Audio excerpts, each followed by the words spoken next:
Hello दोस्तों, कैसे हैं आप लोग।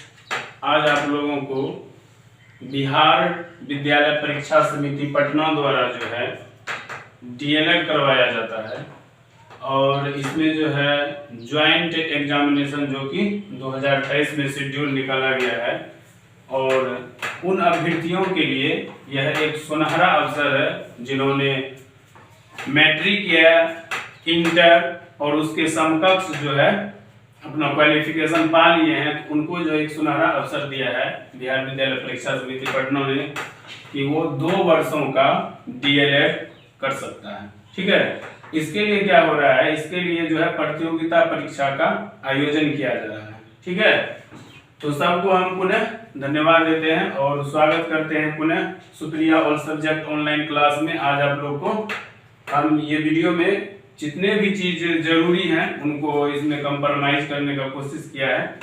ठीक ना, देखिए मैंने लिख दिया है बिहार विद्यालय परीक्षा समिति पटना प्रारंभिक शिक्षा में डिप्लोमा यानी कि डीएलएड, यानी कि अभी एक तरह से कह सकते हैं कि ये जो है शिक्षक को एक ट्रेनिंग दिया जाता है, एक ट्रेनिंग करवाया जाता है और उसका जो है सर्टिफिकेट होता है। इस अगर आप ये कर लेते हैं तो कहीं प्राइवेट में भी पढ़ाइएगा, कहीं कोचिंग भी चलाते हैं, स्कूल भी चलाते हैं, तो आप जो है पढ़ने के योग्य माने जाएंगे और आप दावेदार होंगे इसके। ठीक है, तो इस बात का जो है ध्यान रखिएगा, इसलिए करके जो यह अच्छा मौका है जो कैंडिडेट इंटर पास कर लिए हैं उनके लिए काफी मतलब हेल्पफुल है। तो यहाँ पे देखिए प्रारंभिक शिक्षा में डिप्लोमा डीएलएड, ठीक है, पाठ्यक्रम सत्र 2023 से 25, पाठ्यक्रम सत्र देखिए यहाँ पे है 23-25 में नामांकन हेतु डीएलएड संयुक्त प्रवेश परीक्षा। इसमें जो है आपका प्रवेश परीक्षा होगा और प्रवेश परीक्षा का आधार पर ही जो है नामांकन होती है। ठीक है, और इसमें जो है किसी भी तरह का फ्रॉड से आप बच सकते हैं। जैसे मान लीजिए फ्रॉड होता है ना, अभी के दौर में आप देखिएगा बहुत ज्यादा सोशल मीडिया का जमाना है, लोग अपना मतलब क्या कहते हैं टीआरपी चैनल सब्सक्राइब करने के लिए कुछ भी वीडियो बना के डाल देता है और ज्यादातर आपको फ्रॉड मिलेंगे कि देखेंगे कि कहीं पे आप सुनेंगे ये भी बोलता है हम करवा देंगे, मतलब निकला नहीं प्राइवेट से बोले इतना रुपया लगेगा। तो ये जो है आपके लिए अच्छा अवसर है कि बीएसईबी जो बिहार विद्यालय परीक्षा समिति पटना है, ये मान्यता एनसीटी के द्वारा जो है इसमें से अगर आप डीएलएड कर लेते हैं तो ये काफी आपके लिए लाभदायक होगा। देखिए यहाँ पर देखिए पहला है आपका आवेदन। आवेदन जो होगा ऑनलाइन आवेदन होगा 25/1/2023 से 8/2/2023 तक, यानी कि 8 फरवरी तक जो है आपको ऑनलाइन आवेदन लिया जाएगा। ठीक है, अब देखिए यहाँ पर योग्यता। अब मान लीजिए आवेदन कौन कर सकता है, ये भी प्रश्न उठता है मन में कि आवेदन जो है डीएलएड के लिए कौन कर सकता है। यहाँ पर देखिए मैंने लिख दिया है उच्च माध्यमिक +2 के मतलब +2 में जो है कम से कम 50% अंक से उत्तीर्ण होना चाहिए। यानी कि इसमें जो है ये डीएलएड में फॉर्म वही कैंडिडेट भर सकते हैं जिसको इंटर में कम से कम 50% मार्क्स आया हुआ है। ठीक है, दूसरा यहाँ पे शर्त है देखिए दिया हुआ है सभी आरक्षण कोटि के लिए 5% अंकों की छूट होगी। यानी कि वैसे व्यक्ति जो SC, ST, EBC ठीक ना इसके अंतर्गत आते हैं उसको 5% की छूट मिलेगी। उदाहरण के तौर पे हम आपको समझा देते हैं 50%, अगर हम बिहार विद्यालय परीक्षा समिति की बात करें 50% का मतलब क्या हुआ 250 नंबर। अगर किसी कैंडिडेट का जो 250 नंबर है यानी कि 250 नंबर है तो वो फॉर्म फिलअप कर सकता है। लेकिन अगर किसी कैंडिडेट का 248 है, 249 है, 47 है, 45 है, अगर वो EBC में आता है, BC में आता है, ठीक ना, ST, ST में आता है तो वो जो है फॉर्म भर सकता है। लेकिन जेंडर कैंडिडेट जो है नहीं भर सकता। अगर उसको 250 से 1 नंबर भी कम है तो वो फॉर्म नहीं भर सकता। यही चीज है, ठीक है, ध्यान रखिएगा। लेकिन आरक्षण जिसको है चाहे वो जो भी कोटि में आता है उसको जो है 5% अंक की छूट दी गई है। अब चलिए उम्र सीमा। उम्र सीमा क्या है 1/1/2023 तक, यानी कि आपका जो ये पहला नया साल आप इस तरह से कह सकते हैं कि 1 जनवरी को जो है 2023 तक उस व्यक्ति का कम से कम उम्र होना चाहिए 17 वर्ष, कम से कम, यानी कि कम से कम अगर उसका उम्र है 17 वर्ष तो वह कैंडिडेट जो है डीएलएड का ये जो है संयुक्त फॉर्म भर सकता है। लेकिन अगर उसका 17 वर्ष से कम है तो वो नहीं भर सकता है।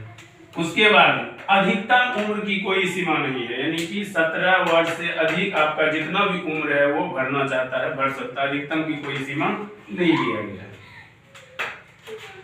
अब आपको बताते हैं यहाँ पर देखिए प्रवेश प्रक्रिया क्या होगा, यानी कि यह जो है प्रवेश का प्रक्रिया क्या है, ठीक ना। देखिए पहला है आपका ऑनलाइन परीक्षा तथा न्यूनतम 30% अंक, यानी कि सबसे पहले आपको याद रखना है सीबीटी होगा। सीबीटी आप समझते होंगे, बहुत सारा आप तो प्रचलित हो गया है।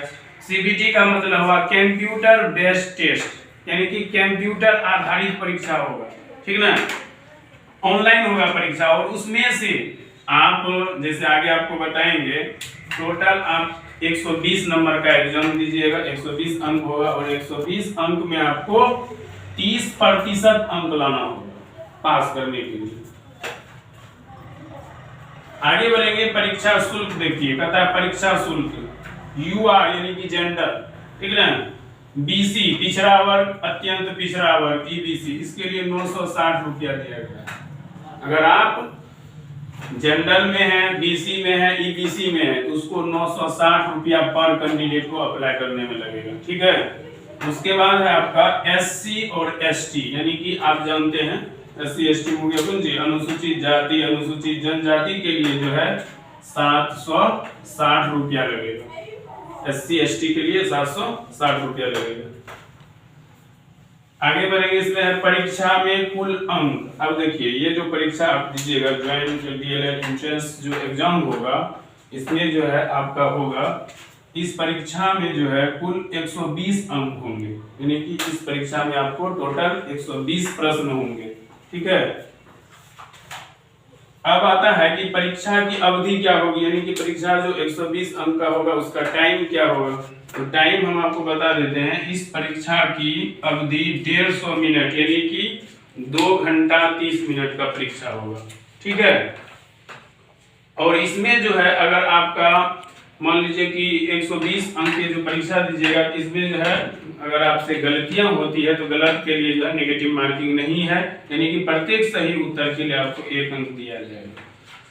परीक्षा का प्रारूप देखिए यहाँ पर, इसमें है सामान्य हिंदी जो कि 25 अंक का होगा, आपका सामान्य हिंदी जो है वो 25 अंक का होगा, ठीक है। आगे बढ़ेंगे, यहाँ पर देखिए गणित, गणित भी जो है 25 अंक का होगा। विज्ञान ये भी जो है 20 अंक का होगा, विज्ञान से आपको 20 अंक पूछा जाएगा।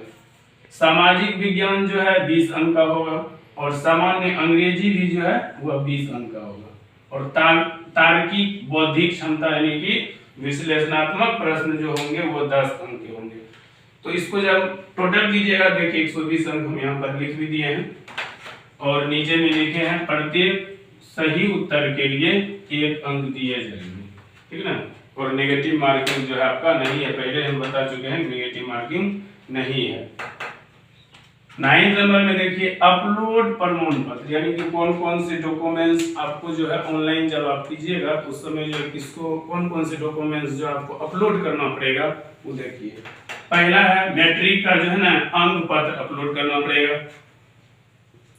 दूसरा में आपका जो है इंटर का जो है ना अंक पत्र अपलोड करना पड़ेगा। अगर आप आरक्षण की कोटि का लाभ लेना चाहते हैं, आरक्षण में आते हैं तो जाति प्रमाण पत्र अपलोड करना होगा और निवास प्रमाण पत्र अपलोड करना होगा।